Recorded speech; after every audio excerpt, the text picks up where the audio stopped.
Sistemo tutti gli incartamenti necessari a chi mi seguirà e mi dimetto. Sono le parole dell'agrigentino Roberto Di Mauro, assessore all'energia, acqua e rifiuti, rilasciate nel corso di un'intervista alla stampa palermitana.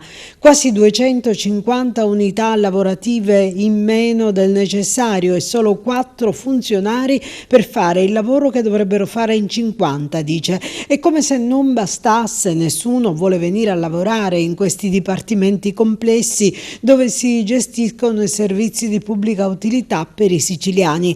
Persino i vincitori di concorso sono pronti a rinunciare al posto di lavoro piuttosto che essere assegnati all'assessorato regionale all'energia, l'acqua e i rifiuti.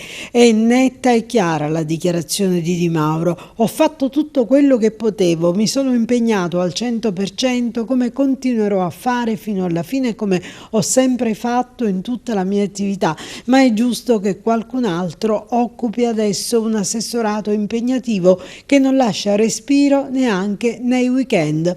Questo avviene, dice Di Mauro, perché purtroppo il problema dell'acqua, del servizio pubblico e delle dighe non finisce mai. C'è un tempo per tutto, sottolinea, e chi gli ha chiesto dei suoi rapporti con il presidente Schifani ha risposto: il presidente della regione fa il suo lavoro come lo faccio io. È chiaro che ciascuno di noi vorrebbe che tutto andasse al massimo e quando si verifica qualche intoppo si crea disappunto. Detto ciò, ha continuato, io sto completando il mio lavoro per pubblicare tutti i bandi che sono di competenza di questi dipartimenti, perché a me piace lasciare le cose a posto, fatte per bene, per poter mettere il mio successore in condizioni di poter lavorare.